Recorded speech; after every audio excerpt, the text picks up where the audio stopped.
All right. Well, I'm super excited to chat with Soribel Martinez today on the Private Practice Elevation podcast. How are you doing today, Soribel? I'm doing great. How are you?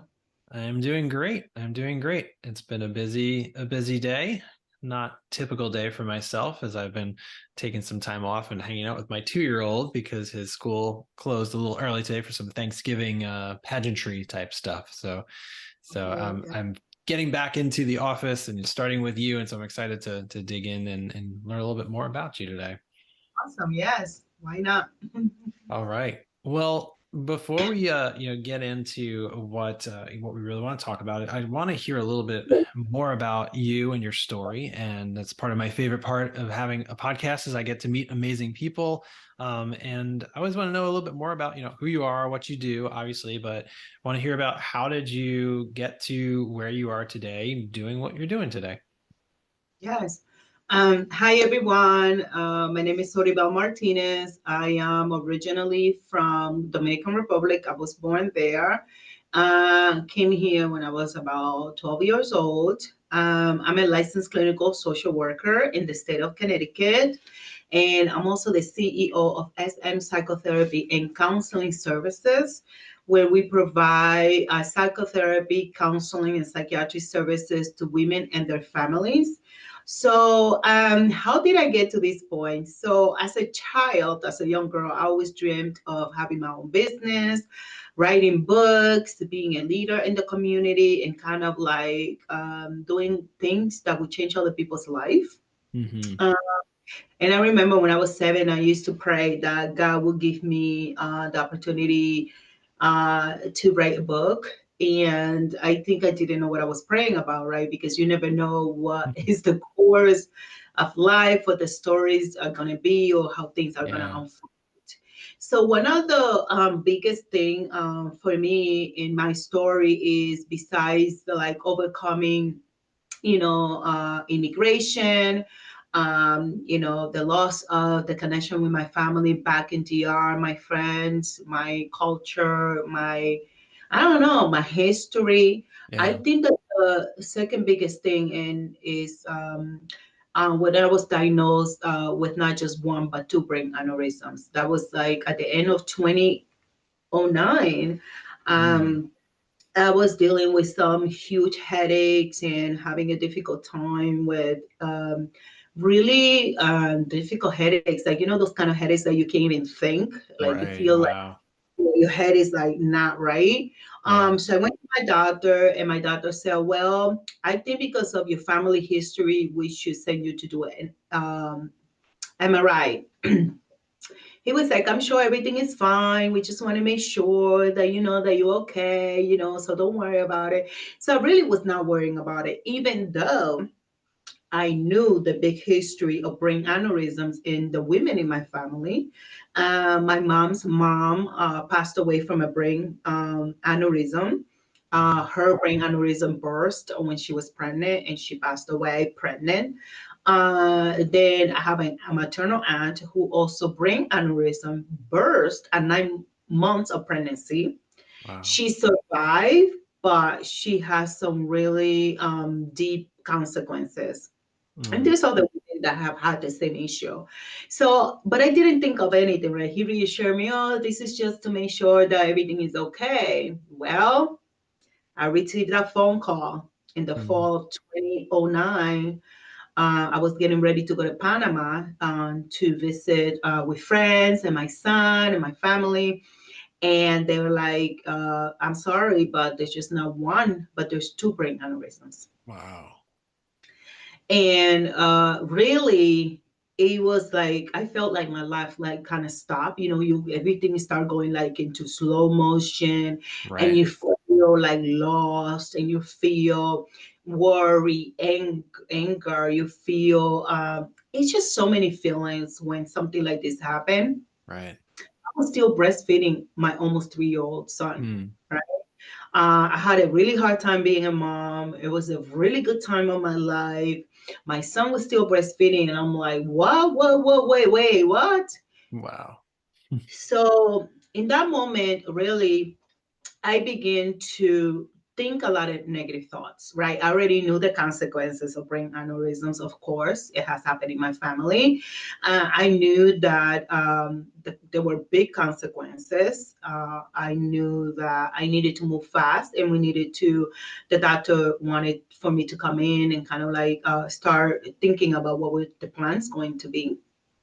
So at first, I was thinking about death every single day. I was like devastated. I Mm, was really, God, like I have my son, he's only 3, and you want me to leave him motherless? Like, what the heck? This is really hard. yeah. But I did something that I know how to do is to reach out for support. And I Mm, called a psychologist and I'm like, I need an appointment. I came to the appointment. And there was one word that he said to me in that time that really just opened my eyes and kind of like woke me up. He said, Soribel, if you think that you're gonna die every day, you are going to die. mm, He said to me, you need to shift your perception. You need to shift the way you're thinking so you can live for your son. And that's all I needed. hmm. So, Wow. um, so this is how my book Unbreakable came all about, right? This is my book Unbreakable that I wrote. It came out in March. And in here, I talk about the stories like immigration, um, religious trauma, and then having to deal with this news of these brain aneurysms and having to go through surgery as a single parent was Wow. really hard. So moving forward, like I didn't have the surgery right away because I wanted to find the right doctor. It was a Hmm. very invasive surgery. And I needed to feel comfortable with the person that was going to do that procedure. It took me a year. It took me exactly like around a year to find Dr. Karushi locally here in Hartford. And when I met Dr. Karushi, he kind of like gave me that reassurance, like he gave me that sense of like, yes, I had seen dozens of specialists. Like I went to Cleveland, Ohio. I went to Florida, New York, Boston, here in Wow. Connecticut. I've seen a lot of people. Hmm. But there was something about him, like when we talk about being in private practice and having your business, right? And we talk about specializing, right? Hmm. We want someone that specializes in that Yeah. area that we're looking for, right? We want someone that knows what they're doing. Yeah. Dr. Kuroshi, what he did every day was repair brain aneurysms. Mm. And I went with him, and thank goodness that with all that work that I did emotionally, and I was able to process a lot of stuff, get reconnected with my life purpose, work on my spirituality, build a faith that everything was going to be okay, that if I did my part, the universe was going to do his part too, and that things were going to be all right. So then I developed the bounce back from the dirty share process, which is a process that I teach inside of my Unbreakable book about how do we bounce back when we are in the middle of a crisis, Yeah. when we are in the middle of adversity, when we are dealing with health issues or catastrophe, or you lost your job, or you lost your partner, or you lost a child, right? Or you are trying to recover from religious trauma, or maybe immigration, or any other type of traumatic experience. I created the bounce back from the dirty share because that's what had helped me bounce back every single time I fell down, or I felt defeated, or I felt like, oh my God, am I going to be here for my son? Yeah. Hmm. So that's where it all started. Wow. Wow. What a story. Well, yeah, that was such a turning point. What that psychologist said to you, that's really like resonating with me. Like that, if you're going to be focused on that worst case scenario, then that worst case scenario is likely going to come to fruition. Wow. So, Wow. Well, can we get into that more? Like, you develop right. this sort of framework. Like, I want you to kind of take us where you want to go. Yes, And so, yes. yeah, so where do we go from here? We're really, when you reached out to me, one of the topics that you mentioned was building an unbreakable life and business. And so I can kind of see kind of where this is going. Like, just hearing your story, that is certainly something that could really break somebody, that could really break someone's life. And it looks like you have certainly turned that around and have used that sort of as fuel for your passion and service. So tell us a little bit more, like where do we start when we're faced with those sorts of crises to really make sure that we're building that unbreakable life? Yeah, I believe that the first thing that we have to do, we need to have a framework, right? We need to do some level of self-evaluation and self-analysis and understanding how did we get here. Mm-hmm. Uh, when it comes to your health, like there's not necessarily like an answer to that, but that's genetic, and you were probably born with them, and we're just discovering this issue. Mm-hmm. And thank God that they didn't pop on you, but rather we have some more control to fix it. One of the things that I learned in that process is that a lot of times adversity, not a lot of times, adversity has a purpose. Crisis has a purpose in your life and in your business, right? Because I don't want to separate life and business because Mm-hmm. people want to separate these two, but to a certain level, we are our businesses because our business is part of our purpose and our vision and our mission to the world, right? Yeah. So one of the things that I was able to do was self-analyze. How did I get here? I noticed that I was kind of like I was still doing great work. I was a therapist. I was doing all this great work, but I was really not um, to my highest potential. I was Mm. not functioning. I was not behaving. I was not doing the work that I was meant to do to the highest potential, the way that that young girl wanted to do it when I was seven, right? Yeah. So I Mm-hmm. needed to get that reconnect, right? I needed to reconnect. And one of the things that I learned in that process was that when you are in the middle of a crisis or in the middle of adversity, you need to understand that there's always an opportunity. There's always a seed of opportunities inside of the crisis and the adversity. And you may say, Mm-hmm. like, really, sorry, Belle, do you need brain surgery to get it? Maybe, right? Maybe that's what I needed to take a turn and say like, why am I doing? I still haven't written my books. I still haven't done the things. I'm still not a speaker. I still want to do this thing. I still want to do that thing. And I was too comfortable. And I needed Mm-hmm. to get out of my comfort zone so I can grow. And the truth is that humans, we don't grow in comfort. No. We because if we did, everybody that were comfortable will be growing. We Mm-hmm. grow outside of the comfort zone. And usually adversity and crisis take us out and pushes us and Yeah. stretches. So when I created the bounce back from the dirty share was that part of like do your self-analysis, understand how you got here. The same thing in your business. How did you get to this point, this crisis point, this point when you're not getting enough clients, a point when you are not serving enough people, maybe you're not creating the impact that you really want, maybe you're not elevating to the highest potential that you want or as fast as you want. You always want to understand how did you get there. Mm-hmm. And then for me was like, okay, so now I know how I got here. Now I get to shift the story by shifting my mindset and my perception. My perception was distorted because when they gave me the bad news, I was like, oh shit, I'm going to die. I'm going to Mm. die. I'm going to die Right. because my mother died and my aunt almost died and my son and oh my God. And I was focused all in the wrong things until that person, and this is one part of the framework, is always find someone that can help you bounce back. Mm. You don't have to do it alone. You don't have to be strong. You don't have to be a Yeah. superwoman. You don't have to be a superman. You have to allow someone to remind you, right? Mm-hmm. Because we're therapists, right? We teach people every day. Yeah. But when you are the one sitting on the dirty chair, you may need Mm-hmm. the doctor. Yeah.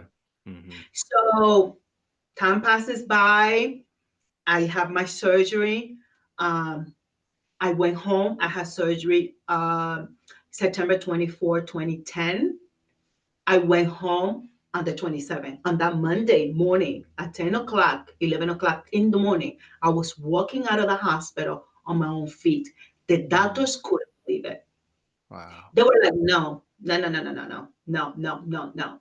This is a miracle Mm, because what they see as a consequence of brain surgery is catastrophe. People die, people lose memory, language, all of these things. wow. And Yeah. they couldn't believe that I was walking out of the hospital on my own feet, thinking clearly. I did my own internal mental status when I woke up from the surgery. I was like, okay, I'm all right. Okay, I know where I'm at. I know what's going on around here. But it took that work. It took that work and it took that situation for me to come and continue to finish writing my Yeah. book Unbreakable, right? Mm, So what I believe that it takes for us to become unbreakable in life and business is truly getting in alignment with our purpose, our vision, and our mission. And mhm. sometimes we think we are in alignment when we're not, right? We are distracted by different things that we should be doing, the expectation of society, so on and so forth, and we get lost and we Yeah. forget that we're here to do something bigger.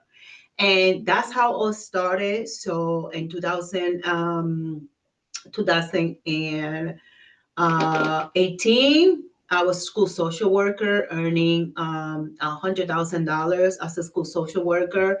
It was a really comfortable job, summers off, every holiday off. When my son was home, I was home.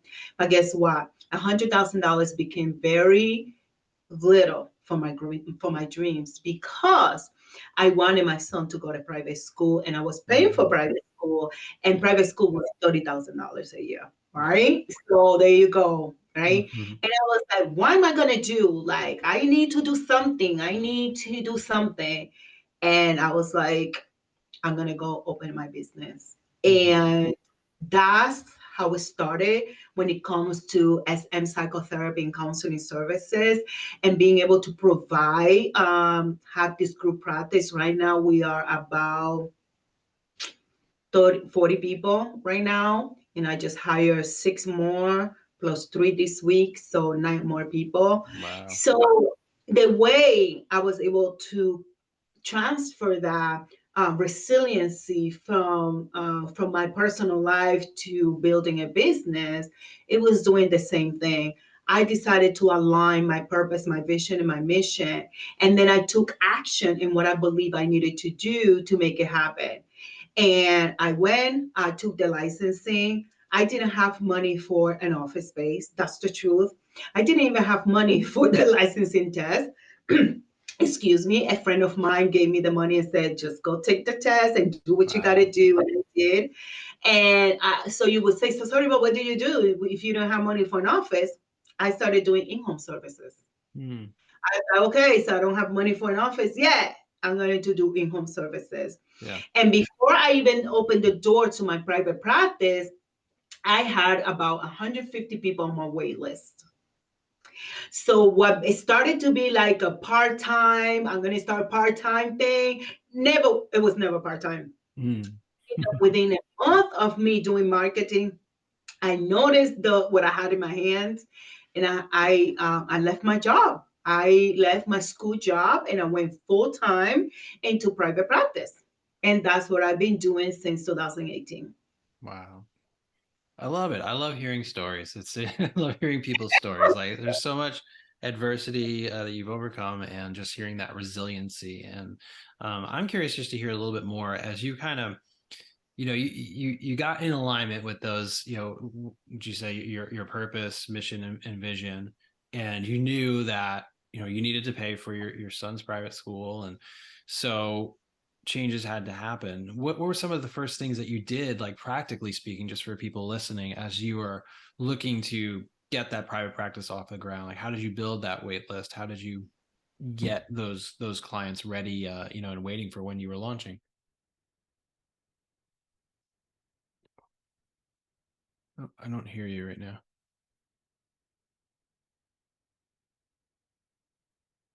Hold on. I don't have any audio. Are you there? Can't hear you. No, I can't hear you all of a sudden.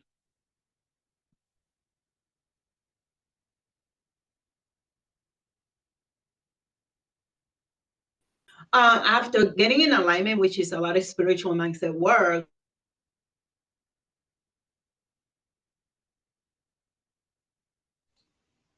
can you hear me? There we go. Yeah, your sound just cut I out can. for no reason. All right, And I hear. yours too. I couldn't hear you. That was weird. Okay, well, we're back now. All right. Do you remember the question I asked? We can just kind of start from there, and I'll edit that. See, I think you asked me about what was the practical thing that I did after aligning. So Yeah. yeah, so alignment is a lot about emotional, spiritual, and mindset work, right? Which for me, 90 to 95% of the work that needs to be done as a business owner is mindset. Mm. The other 5 to 10% is strategy, and that's easy, right? Mm. Because that we can learn quickly. So after I decided to align myself, the first step that I did was I decided to have a marketing strategy and a plan to get the clients that I wanted. And that's what I tell people continuously. If you want a business, you need to understand that you need to have business skills and strategies that are going to help you get to the next level quicker. Mm-hmm. Because if you are not understanding that the business of therapy requires business skills, you're gonna get stuck because word of mouth is not enough. That's not a reliable. It's not. You cannot predict how many clients you're gonna get from word of mouth. Mm-hmm. But if you intentionally have a plan in place, right? You create your business plan, and you create inside of the business plan, you have a strategy for marketing your private practice. Then the rest is history. However, what I see often with private practice owners is like we are waiting for the world to come to us, Yeah. right?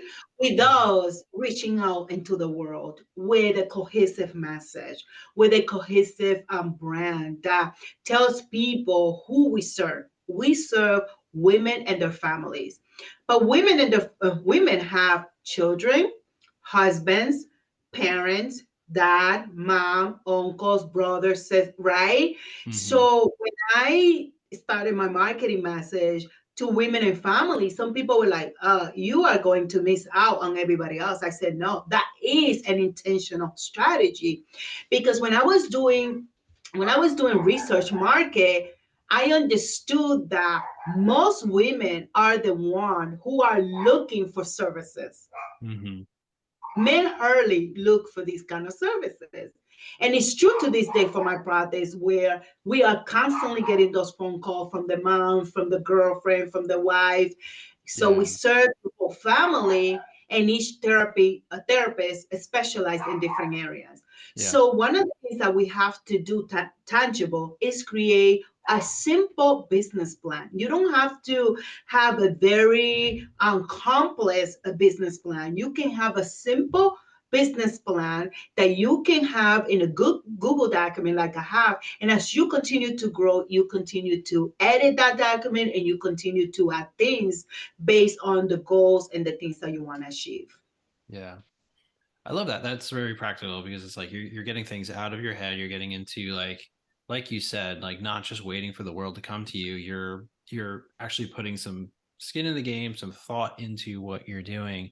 And sometimes I found for me, like especially when it comes to like goal setting and stuff like that, just getting it onto paper or like onto a Google Doc, like it sets the intention, and it's like this is this thing that I have put down that I'm going to achieve, or a plan I'm going to enact, in my business. And that really helps to kind of, like I said, set that intention. And, it can help with that momentum, like really getting started for sure. Yeah. And also it helps us kind of like stay focused on what it is that we want because the world can out there is very noisy. There's a lot of stuff Mm-hmm. pulling us from all places. And if we're not focused, we can get really distracted. So Absolutely. having a plan, writing your goals, which your business plan should have your goals, your 1 year goal, 3 years old, my 5 years goal. For example, right now my 5 year goal is $20 million private practice, right? So I have a plan in place for that, and I know that that's not going to be tomorrow, but I know that if I consistently do what I'm planning to do over 3 5 years, I'm going to be able to reach that goal, because that is what I'm focused on doing. And every step, every decision that I make in my business is towards that goal. Yeah, absolutely. Well, you've got this established private practice. And like you said, you've got these goals that you're working towards. When we kind of can get back to like our original topic about building an unbreakable life and business, what are some of the things that you feel like have been really important to you as you've grown your practice to this level? Like what makes it unbreakable at this point? So when I started my private practice, I also began to create my own framework. And I created a multi-million-dollar private practice framework, which is brings me to this book right here, who is on pre-order, right? So I like frameworks because I believe that the work. I tested them, and I tested my own framework, and I know that they work. So right now, the most important thing to make things happen is to really build a crisis proof business. And if you want to create more impact and bring more revenue and profit into your business, you have to have few things. One of the things is you have to have the right mindset. A business owner can only build a sustainable, successful business if they think like business owners, right? Which we struggle a lot, therapists, because we were not taught business in business school. Right. This is why I'm like, we need the business, we need the knowledge, so we can make decisions as business owner. Right. Uh, the third thing is we need to understand that marketing is like marketing is the thing, right? Mm, You need to have a marketing budget. You need to have a marketing strategy and plan. If you don't have these things in mind, you're going to have a really hard time, because we need to reach out to the people.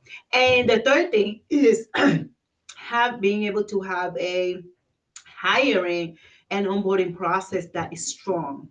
mm, So always want to hire people if you are looking to grow. So you can have the demand and you can have the supply, right? And you create this balance between demand and supply. So you hire and then you increase the demand, right? For them. And then you look for the supply by having clients available to fulfill the demand, right? yeah. Mm, You have therapists to fulfill the demands of clients. So for me, those three things are really important. There's other things in there that we yeah. could talk about, but your mindset, understanding marketing and hiring, Hmm. right? Because people are scared to hire, right? Because we want to have control a lot of times.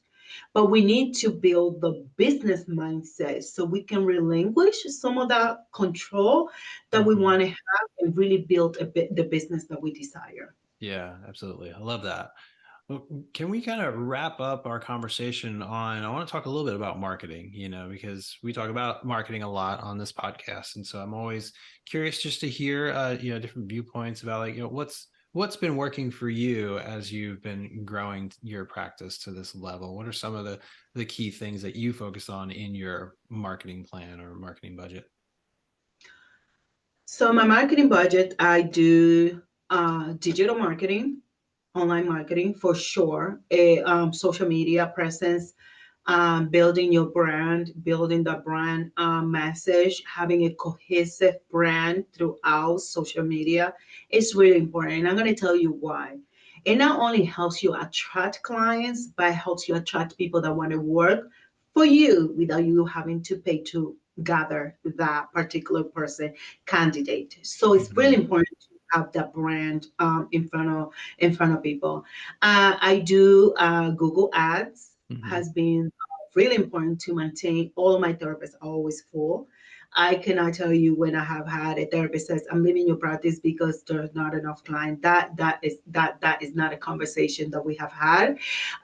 So we do Google ads, Facebook ads. I do SEO. My website is well optimized. We write blogs every single week for our clients, and those blogs are SEO optimized as well. Mhm. And we share through email marketing. We share our blogs with our clients and past clients.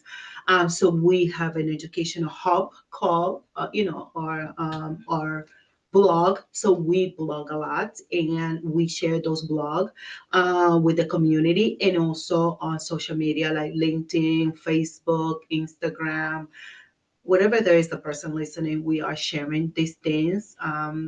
Medium, those places, Mhm. and also direct marketing. I still have providers who still, after 5 years, we have built that relationship that they still send client to us, and they do it very often, very Okay. often. At least once a week, we are receiving referrals from people that we did direct market into 2018.